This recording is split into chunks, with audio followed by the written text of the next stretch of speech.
Hello students and welcome back to your channel learn with Chahat. कैसे हो आप सब? आई होप आप लोग बिल्कुल स्वस्थ होगे और मस्त होगे।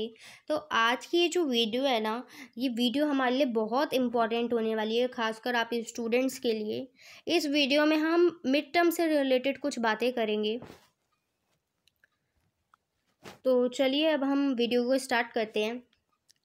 देखिए, पहला आपका क्वेश्चन आ रहा होगा मन में कि जो ये मिड टर्म है, इसके मार्क्स हमारे जुड़ेंगे या नहीं।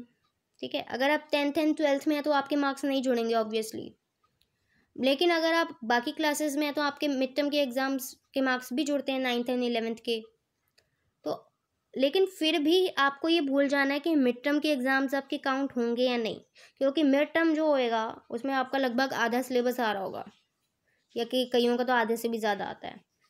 तो ये जो एग्ज़ाम होएगा ना, ये आपको आपका आईना दिखा देगा कि अभी तक आपने क्या पढ़ा है, आप कहाँ स्टैंड करते हैं, या आपका कैसा आगे का होने वाला है सब कुछ।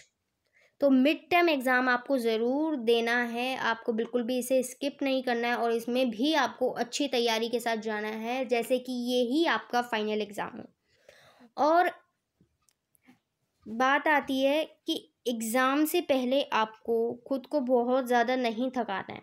मैंने सच में ऐसे बच्चे देखे हैं जो एग्ज़ाम से पहले बिल्कुल कुछ नहीं पढ़ते हैं। एग्ज़ाम से 2 दिन पहले, 1 दिन पहले उठाएंगे पूरे सब्जेक्ट को, सिलेबस भी उन्हें उसी दिन पता चल रहा होता है, एंड देन वो फिर सारा का सारा एक ही दिन में घुट के पीने की कोशिश करते हैं। फिर उन्हें बुखार चढ़ जाते हैं, सर दर्द हो जाते हैं, चक्कर आ जाते हैं, और उनके साथ कुछ ना कुछ हो जाता है। तो ऐसे में आपको क्या करना है, आपको आपके एग्ज़ाम से पहले खुद को बिल्कुल भी नहीं ठिकाना है। एग्ज़ाम से 3-4 दिन पहले तैयारी करो, आराम से 3-4 दिन पहले आप शुरू करोगे, आपकी तैयारी आराम से हो जाएगी। और बिल्कुल भी आप खुद को थकाओ मत। ठीक है, 3-4 दिन पहले तैयारी करोगे, सब कुछ अच्छे से होगा, फ्री माइंडेड होके आप सब कुछ कर पाओगे।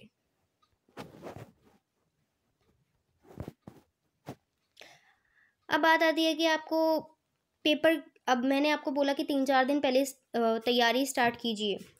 अगर आप पहले से पढ़ते आ रहे हैं तब तो और अच्छी बात, लेकिन आप बिल्कुल ही कुछ नहीं पढ़ा है, ये अगर आप पहले से भी पढ़ के आ रहे हो तो ये आप दोनों के लिए ही है, दोनों टाइप के बच्चों के लिए, कि आपको सेक्शन वाइज तैयारी करनी है। आपको देखना है कि आपका ये सब्जेक्ट है और इसमें कितने सेक्शंस आ रहे हैं और किस सेक्शन की कितनी कितनी वेटेज है, उस हिसाब से आपको सेक्शन की तैयारी करनी है। आपके जो सैम्पल पेपर्स अवेलेबल होते हैं साइट पे, आप वो देखिए, और उसमें देखिए कि क्वेश्चंस जो हैं वो कितने कितने मार्क्स के आ रखे हैं, किस किस टाइप के क्वेश्चन पूछ रखे हैं, उस हिसाब से आप लोग अपनी तैयारी कीजिए। फिर बात आती है कि सारे चैप्टर की वीडियो आपको देखनी है पहले, वो भी समरी वीडियो देखनी है, एंड देन आपको इंपॉर्टेंट क्वेश्चन लगाने हैं। एग्ज़ाम से पहले सिर्फ इंपॉर्टेंट क्वेश्चन लगा के नहीं जाना है, आपको चैप्टर भी रिवाइज होना चाहिए। और चैप्टर भी रिवाइज होने का मतलब ये नहीं है कि आप बहुत बड़ी बड़ी वीडियोज़ उठा लो। ठीक है, आप छोटी वीडियोज़ देखो, समरी वीडियोज़ देखो, और फिर आप इंपॉर्टेंट क्वेश्चन लगाओ। इंपॉर्टेंट क्वेश्चन लगाना बहुत ज़्यादा ज़रूरी है। सिर्फ हार्ड वर्क ही हमको नहीं करना होता है, हमको स्मार्ट वर्क भी करना होता है। स्पेशली जो टॉपर्स होते हैं ना, वो हार्ड वर्क तो उनका 80% होता है, बट 20% 30% उनका स्मार्ट वर्क ही होता है। और एंड यही बातें उनको दूसरे बच्चों से अलग बनाती हैं। अब बात आ जाती है आपके एग्ज़ाम में, अगर मैं 11th-12th की हिस्ट्री एंड पॉलिटिकल की बात करूँ स्पेशली, तो उसमें मैप बेस्ड क्वेश्चंस भी आते हैं। मैप बेस्ड क्वेश्चन तो वैसे 9th एंड 10th में भी आते हैं, अगर आप एसएसटी वगैरह पढ़ रहे हो तो आपके मैप बेस्ड क्वेश्चंस आते ही हैं। कार्टून बेस्ड क्वेश्चन भी आते हैं, है ना, अनसिन पैसेज आते हैं, केस बेस्ड आती है आपकी। तो ये जो है ना, ये आपके होते हैं, कोई 4 मार्क्स का आता है, कुछ 12 मार्क्स के आते हैं, इतने मार्क्स के अराउंड ये क्वेश्चंस आते हैं आपके। ठीक है, मैप है तो 5 मार्क्स का भी आता है, और ये सच में बहुत ज़्यादा इजी होते हैं यार, ये बहुत ज़्यादा स्कोरिंग होते हैं, इनको आप छोड़कर मत जाना बिल्कुल भी, ये बहुत ज़्यादा स्कोरिंग होते हैं, आपकी बहुत ज़्यादा हेल्प करेंगे ये, इसलिए इनकी तैयारी आपको ज़रूर करके जानी है। कम टाइम लेते हैं प्रिपेयर करने में भी, और मार्क्स भी आपको अच्छे मिल जाते हैं।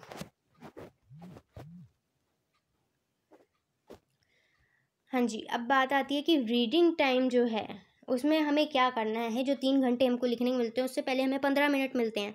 तो उन 15 मिनट में हमको क्या करना है, अपने क्वेश्चन पेपर को बहुत ही अच्छे से पढ़ना है। मैं आपको बताऊं कि मेरी हिंदी में आए थे 96 मार्क्स आए थे आउट ऑफ 100 मेरे 12th बोर्ड में, ठीक है। एंड ये मेरे को ना 100 आउट ऑफ 100 मार्क्स सच में मिल सकते थे।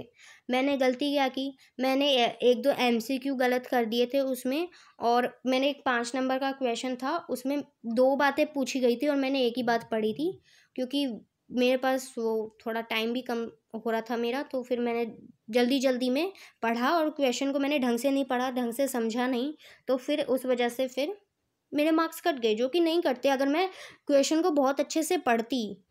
तो क्वेश्चन को हमको बहुत अच्छे से पढ़ना है, ऐसा ना हो कि पूछा कुछ गया है और हम लिखकर उसमें कुछ आ रहे हैं, तो वो चीज़ हमको नहीं करनी है। अब बात आती है कि रीडिंग टाइम जो है वो यूज़ करने के अलग अलग तरीके भी हो सकते हैं, ठीक है। रीडिंग टाइम में आप अपने MCQs को सॉल्व कर सकते हैं, ठीक है। MCQ सॉल्व कर रहे हैं तो उसके आगे आप हल्की सी डॉट लगा दें आंसर के आगे जो आपको लग रहा है। इसके अलावा आप केस बेस्ड क्वेश्चन कर सकते हैं, रीडिंग टाइम में ही मैप का क्वेश्चन कर सकते हैं, ठीक है। ऐसे आपका टाइम बचेगा, लेकिन ऊपर वाले पॉइंट को भी आपको इग्नोर नहीं करना है। आंसर्स को आपको सीक्वेंस में करने की कोशिश करनी है, जो क्वेश्चन है आपको वही क्वेश्चन नंबर डालना है, और सीक्वेंस में ज़्यादा से ज़्यादा कोशिश करो करने की। टीचर का आप जितना ज़्यादा दिमाग ख़राब करोगे फिर वो उतना ज़्यादा उसका दिमाग ख़राब होगा, एंड देन फिर वो आपके पेपर में बिल्कुल भी इंटरेस्ट नहीं आएगा, सीधा काटा मार के जाएगा। आप जितना भी अच्छा लिख रहे होगे ना, फिर उसे वो नहीं फ़र्क पड़ रहा होगा जब उसे बार बार क्वेश्चन पेपर को पलटा के देखना पड़ रहा होगा कि ये इसने कौन सा क्वेश्चन किया है, इतने नंबर पे कौन सा क्वेश्चन है। सो ये भी आपका सीक्वेंस में क्वेश्चन करना भी आपका प्रेजेंटेशन का पार्ट होता है, ये भी आपको ध्यान में रखना है। चलिए अब हम आगे चलते हैं। अब बात आती है कि आपको ना बिल्कुल साफ सुथरे शब्दों में आंसर करना है, आपको साफ सुथरा आंसर करना है, ओवर राइटिंग से बचना है। जितने मार्क्स का क्वेश्चन हो उतने हिसाब से ही आपको आंसर लिखना है और टू द पॉइंट आपको बात करनी है।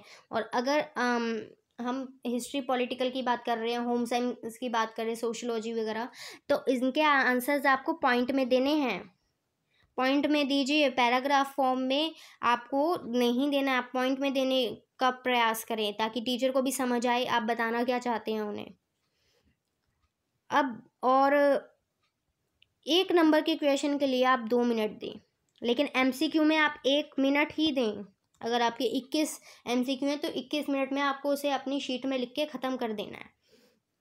और क्या नाम है, 1 मिनट के लिए 1 मार्क के लिए आपको 2 मिनट देने हैं, अगर थोड़ा वैसे सब्जेक्टिव क्वेश्चन है 1 या 2 लाइन में देना है। या अगर मैं अपने हिस्ट्री और पॉलिटिकल की ही बात करूं, मान लो आपका 3 नंबर का क्वेश्चन आ रहा है हिस्ट्री में, तो आप मैक्सिमम उसे करने में 6 मिनट दो। कोशिश करो वैसे तो कि वो 5 मिनट में ही हो जाए, लेकिन 6 मिनट से ज़्यादा तो वह एक्सीड होना ही नहीं चाहिए, क्योंकि फिर वही ये टाइम मैनेजमेंट ऐसे ही हो पाएगा। अगर आपका ज़रा सा भी आप किसी भी क्वेश्चन को एक्स्ट्रा टाइम देंगे ना, आप बिल्कुल आप उसकी वर्ड लिमिट क्रॉस करेंगे या टाइम लिमिट को क्रॉस करेंगे ना, तो फिर आपका पूरा पेपर ऐसे फिर टाइम मैनेजमेंट ख़राब होएगा और आगे जाके फिर आपको ही दिक्कत आएगी, आप पूरा पेपर ढंग से अटैम्प्ट भी नहीं कर पाएंगे, पेपर हो सकता है छूट भी जाए आपका। And focus on presentation. हमारी नॉलेज कितनी है वो तो मैटर करता ही है कि हम कंटेंट कितना लिख के आ रहे हैं, लेकिन उससे भी ज़्यादा क्या मैटर करता है कि हम प्रेजेंटेशन कैसी दे के आ रहे हैं। पहले ऐसा होता होगा कि कितना कंटेंट बच्चे ने लिखा है वो है, लेकिन आपने कंटेंट जो लिखा है ना आपका, उसमें आपको जान कैसे डालनी है, आपको अपनी प्रेजेंटेशन से जान डालनी है। फ्लो चार्ट्स बनाइए, ओके, पॉइंट में आंसर्स को लिखिए, फ्लो चार्ट बनाइए, पूरा एक जो पैटर्न फॉलो होता है, पहले इंट्रो, बॉडी, देन कंक्लूजन करके जो आपका होता है पूरा पैटर्न, उस टाइप से आप क्वेश्चन को कीजिए। लिटरली बहुत अच्छे मार्क्स आएंगे अगर आप इन सारी ये जो पॉइंट्स जो मैंने टिप्स आपको बताई हैं, अगर आप इन सब को फॉलो करते हो तो आप बहुत अच्छा स्कोर कर सकते हैं, एंड डेफिनेटली आप बहुत अच्छा स्कोर करेंगे भी। मुझे आप लोगों पे पूरा विश्वास है कि आप लोग अच्छा करके आएंगे अपने एग्ज़ाम में। एंड सो गाइज़, वीडियो में इतना ही था। वीडियो कैसी लगी आप लोग मुझे ज़रूर बताना। एंड मिड टर्म आप बहुत अच्छे से करके आना, फोड़ के आना, और कैसा आपके मिड टर्म जा रहे हैं ये भी मुझे ज़रूर बताना। तब तक के लिए आपको वीडियो अच्छी लगी हो तो वीडियो को लाइक कर देना, चैनल को सब्सक्राइब कर देना और बेल आइकन को भी दबा देना। ठीक है, वीडियो को शेयर भी कर देना। तब तक के लिए take care and bye bye.